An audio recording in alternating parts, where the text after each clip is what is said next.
It's time for the NFL Week 15 preview with betting picks, of course, here at PGF. Let's start with the Thursday night football game. This is a really sneaky good matchup, Alex. 49ers are a 3-point favorite over the Rams. Shanahan, look, historically here, he's had McVay's number in this matchup.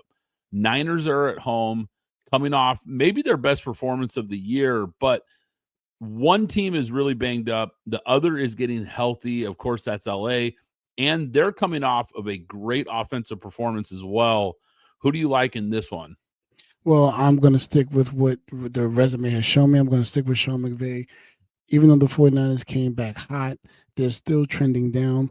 We don't know who the running back is going to be because Garindo got hurt. We already know that McCaffrey's done for the year. Joy Mason is basically done for the year.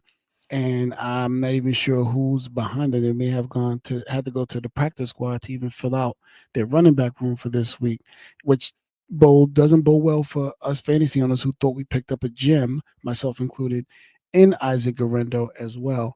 But I'm gonna stick and be confident in picking and laying. Oh, excuse me, in taking the three with the Rams. I know they're in San Francisco, but I'll take the three in the Rams to win money line.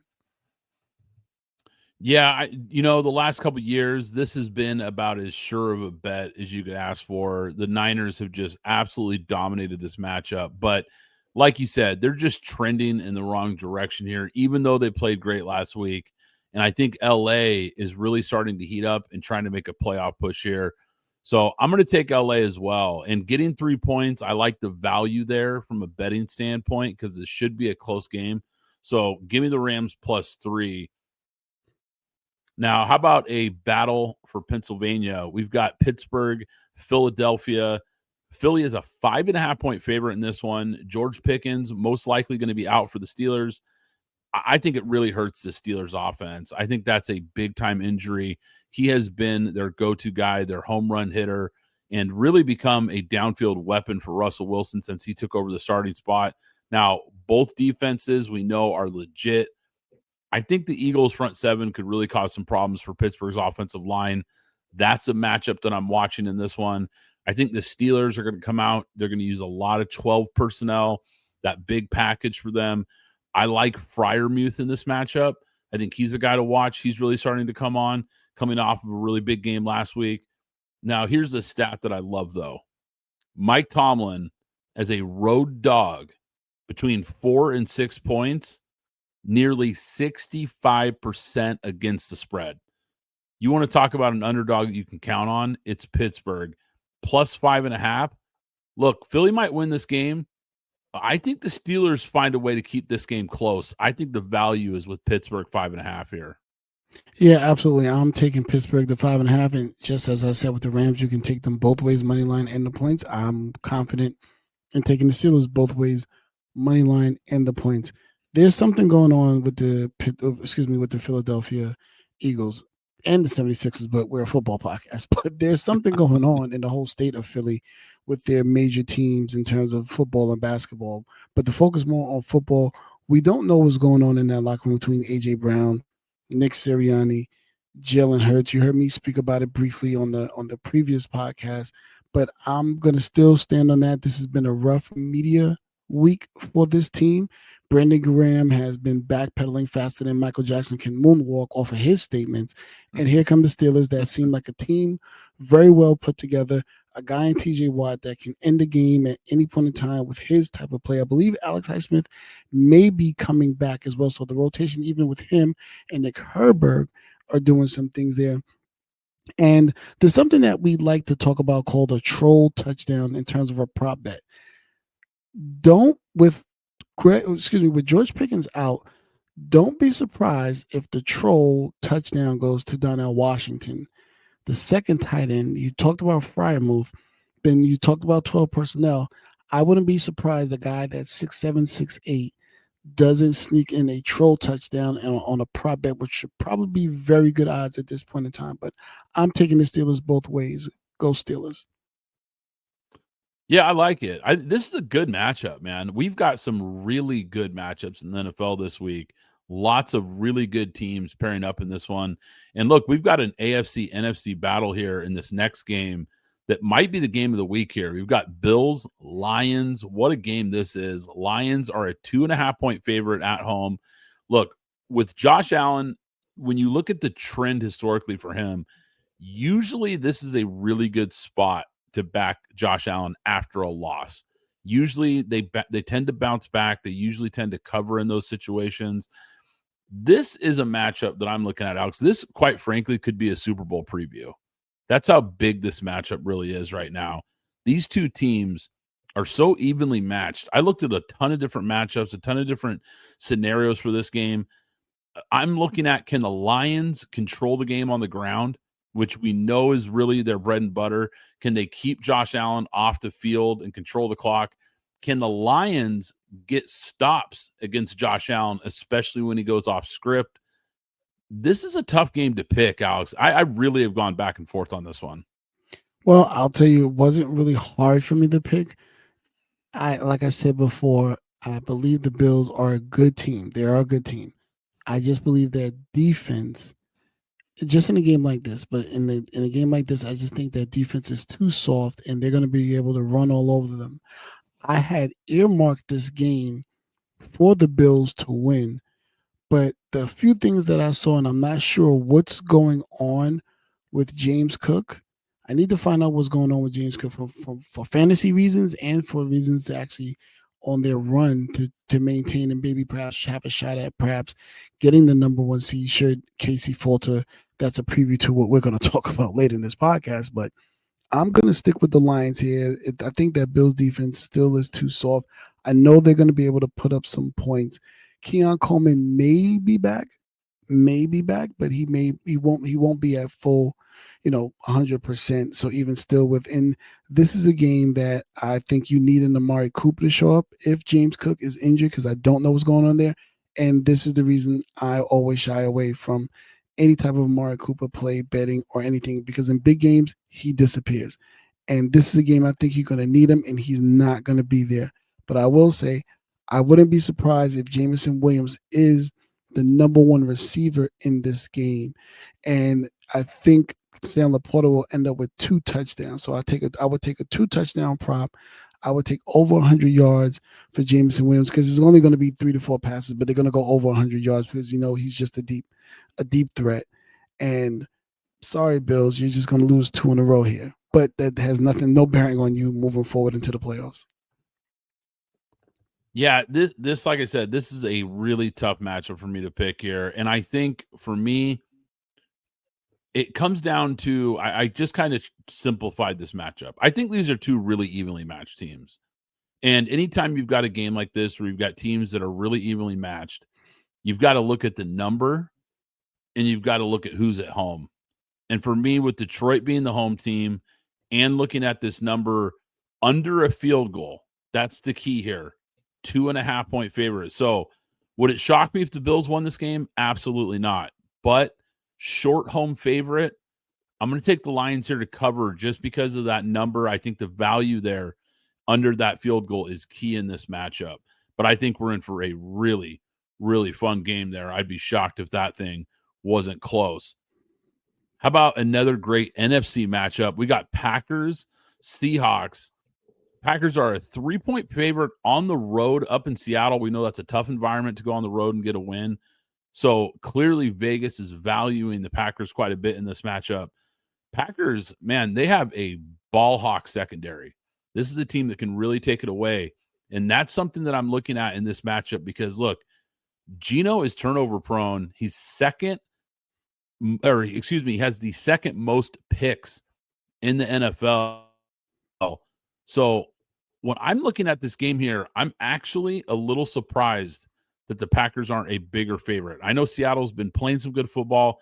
They're a good team, good roster, but for me, this is a mismatch. And I'm looking at some of the keys for this game. When you look at the Packers, better quarterback, better overall roster, better coach, all on Green Bay side here. Seattle's defense has been better. We talked about that on our most recent episode, the audio podcast. Go give it a listen if you haven't already, guys. Just dropped recently. But I don't think Seattle's defense has been tested quite like this. This is a really balanced football team. I know Seattle's at home. But look, I don't care. I'm taking the Packers. I think they roll here, and I think they cover this number easy. Give me Green Bay in this matchup. Yeah, I'm with you. Give me Green Bay. I think they can beat you several ways. Uh, Jordan Love, last year, he was missing Tucker Craft each and every single time up the seam. It was a great schemed route by the head coach, and he could not hit it. This year, he's actually hitting it. Now you bring in Josh Jacobs, who's a little bit more of a tougher runner than Aaron Jones. Doesn't have the speed or breakaway speed or have the receiving acumen, but in terms of just tough running, you're gonna, like you said, go into that tough environment. It is now December. Who knows what that weather's going to be like in Seattle? Looks like it's going to be 44 degrees with overcast. So they can beat you in any way. They don't have a number one. So when you decide to defensively scheme, who are you scheming for? Jaden Reed, Wicks, Watson, Dobbs. You don't know who to scheme for. So everybody's a weapon. They're all over the place. And again, that defense is young and fast. And like you said, Geno Smith is prone to throw the interception. And this game will be no different. Yeah, so we've got one lone college football game. Of course, the annual tradition, such a great tradition this is in college football. The standalone game every year at the end of the year between Army and Navy. Such a cool game. Look, the Black Knights, this team was actually in college football playoff contention before that loss to Notre Dame last month. I mean, that's how good they've been.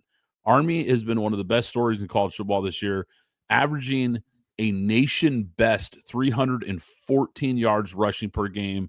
Their quarterback, Bryson Daly, this guy is a great athlete, 29 rushing touchdowns. He's actually tied with Ashton Genty for the most in college football right now. Army has won 6 of the last 8 meetings versus Navy in this rivalry.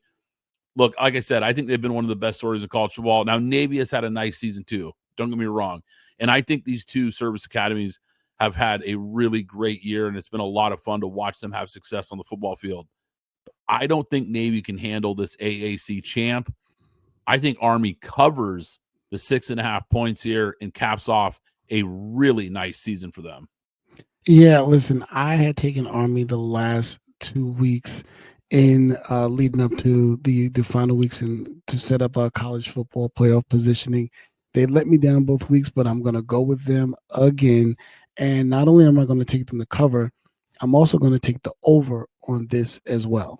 Right now, I see the over under is 39 and a half.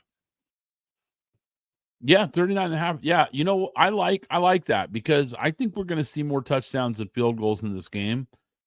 I think sometimes when you've got teams that run the ball a lot, it tends to lean towards the under, but I think both of these teams can convert and get into the end zone when they get down in the red zone. So I like that. I like that a lot. Alex, before we get out of here, give me some bonus bets. We always try to sneak these in. Give me an upset. Give me a game that you're circling. We don't need to go in depth on these, but just give me a couple picks that you like here. NFL, what are you looking at? Well, let's just say one, I want to keep saying that I've been hot and I don't bet. So keep that in mind. So the first, I actually have more, but I'll give you the two that's on the top of my list. I have the Saints over the Commanders. I know Derek Carr is hurt, but they're traveling down, and that's 7.5. Give me the 7.5 a point. Give me the 7.5 points in the Saints. And my big one, if the line moved from where it was at 13.5, it is now 16. Baltimore is now giving 16 points to the Giants as they travel to New York, or rather Jersey, to play the Giants in that defense that I love so much. Give me the 16, and but the Ravens win. But give me the 16. Yeah, I'll tell you what, man. 16 points is a lot of points in an NFL football game. Look, I'll lay 16 points in a college football game from time to time. Sometimes you just get those big mismatches. Ohio State's playing Northwestern or something, and it's like, okay, you know what? I'll lay the points. This is totally different. In the NFL, 16 points is just ridiculous. That's way, way too many points to ignore that value, especially when you're getting a home dog like that. I've got a couple games that I like. Here's my big one, though. I'm taking the Browns. Yes, the Cleveland Browns to cover plus 4.5 versus Kansas City. Look, Kansas City doesn't blow out anyone. Every game is close. They let everybody hang around. It doesn't matter who you are. Doesn't matter if you're the Raiders, the Panthers. They let everybody hang around in these games. Their offense has been sputtering. Their offensive line has been bad. And I think this is a game where Myles Garrett could go absolutely crazy. So I think this Browns defense has themselves a game. I think this is low scoring, just like just about every Chiefs game this year. And I think they find a way to cover because, like I said, Kansas City just finds ways to let teams hang around. They probably get the win because that's what Kansas City does. But I would not be surprised if this is another one of those games where it's a late field goal or they just squeak by again and the Browns find a way to make this close.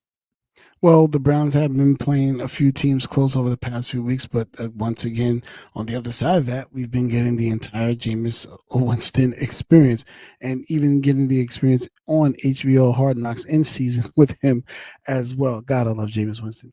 But I will agree with you on Myles Garrett going crazy. DJ Humphries as well as Jawan Taylor both questionable. We saw what happened in the last game. DJ Humphries got hurt, and that's their swing tackle. And Jawan Taylor's nothing to write home about, as we know from last season. But I do agree with you. I think they'll find a way. But I also think on the other side, once again, Jameis Winston will find a way to muck it up and give a few turnovers, and have them return one, or he'll fumble or whatever it is. But I will give you one prop bet during this because of your point about about Myles Garrett. I think we're going to see Travis Kelce held at the line and chip blocking a lot more, where he's not going to get downfield. Look for that, as I said earlier, that troll touchdown to come from Noah Gray. Don't be surprised if Noah Gray it has a big game here, while Travis Kelce's being more intermediate because he's going to have to chip block with Myles Garrett. Yeah, I like it. And man, you reminded me, I got to catch up on Hard Knocks. Totally forgot about that. But guys, if you haven't caught up on the episodes that we've been putting out here, guys, we've got these exclusive YouTube episodes, of course. But of course, we've also got the audio podcast available here on YouTube, Spotify, Apple Podcasts, wherever you get your podcasts. So go give it a listen. And guys, if you enjoy the content, do us a favor, hit that like button, hit the subscribe button so you don't miss out on what we're bringing to you guys each and every week here at Pint Glass Football.